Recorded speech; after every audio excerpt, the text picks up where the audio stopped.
Most of us would be repulsed by the thought of eating human flesh and meat. Perhaps in a survival-type situation, we might eat a fellow human in order to survive. However, it's unlikely to be an enjoyable meal. But what if someone not only enjoyed human meat, but was actually aroused by the idea of consuming it? Before we start, a quick warning. This story contains some graphic and disturbing content, so viewer discretion is advised. Issei Sagawa committed murder, cannibalism, and necrophilia. He was caught holding 2 briefcases which contained the human remains that he wasn't able to consume. Despite all this, Sagawa ended up getting away with it and lived as a free man until he died at the age of 73. So, how could this happen? Issei Sagawa was born in Japan in 1949, to wealthy parents. He was born prematurely and was reportedly small enough that he could fit in the palm of his father's hand. This led to a lifetime of health and mental complications. According to a 2009 interview with Vice Media, Sagawa states that his first ever desire to eat human flesh came in the 1st grade. He says when he saw the quivering meat on a classmate's thighs, he suddenly thought, that looks delicious.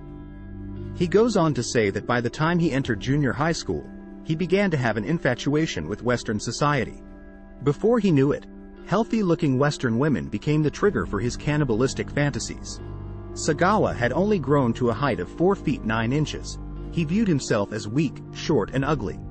Therefore, he was attracted to women who were the exact opposite of himself. Eventually, he began having strong desires to bite into these women.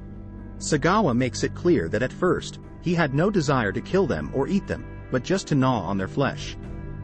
He explains that it was purely a form of sexual desire.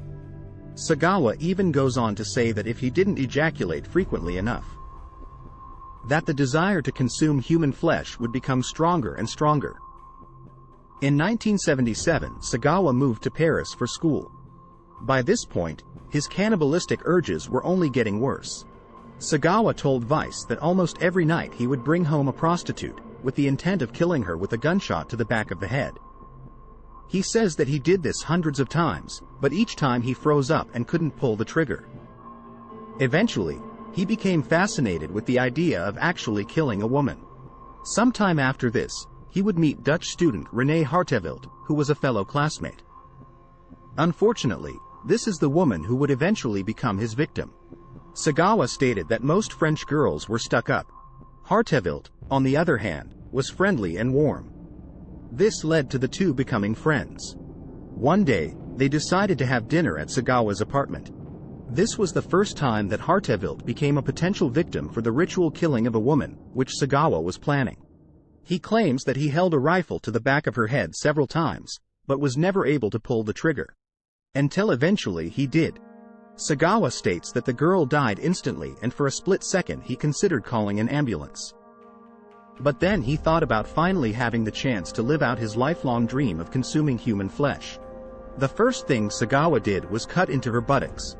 He says for a while all he saw was fat, but eventually reached red meat. The moment he saw the meat, he tore a chunk off with his fingers and devoured it. He went on to consume much of her breasts, face, buttocks, feet, thighs, and neck. Sagawa also proceeded to engage in sexual acts with Hartevelt's dead body. Sagawa makes it clear that he didn't want to kill Hartevelt. He also said that he immediately felt remorse for killing a friend. Sagawa even goes on to say that his true wish would have been to eat her living flesh. One of the wildest quotes from the Sagawa interview is when he says, "If only she had let me taste her, just a little bit." Which basically seems to suggest that if she had only let this man take a small bite out of her flesh, she would somehow still be alive. I mean, this guy really seems to be a special type of crazy. Sagawa also goes on to say that human meat is odorless and is the tastiest of all meats. In fact, he states that the human meat he ate 3 days after the murder had become sweeter and tasted even better. He also says that the neck and tongue were delicious because the meat tastes more delicate as you move up the body, especially above the torso. Once again, this guy was truly one sick individual. So, after all this, how did Sagawa end up walking the streets as a free man? Sagawa's wealthy father hired a lawyer, and after being held for 2 years awaiting trial, he was found legally insane and unfit to stand trial by a French judge. Instead, he was ordered into a mental institution. Eventually, the French authorities deported him to Japan, where he was immediately committed to a psychiatric hospital. There, the examining psychologists somehow all declared Sagawa to be sane. Meanwhile, because the charges in France had been dropped, those court documents became sealed and were not released to Japanese authorities. Therefore, based on what appeared to be a technicality, Sagawa could not be legally detained in Japan. So, in August of 1986, he checked himself out of the hospital and lived as a free man, until he died 36 years later, at the age of 73. Thankfully, Sagawa never killed or ate anyone again. At least, not that we know about. In the 2009 interview with Vice, he admitted to still having the desire to consume human flesh. Only this time, he wanted to eat a Japanese woman.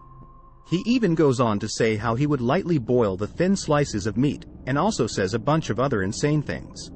If you'd like to find out more about this case, we recommend looking it up. Especially the full interview between Vice and Sagawa.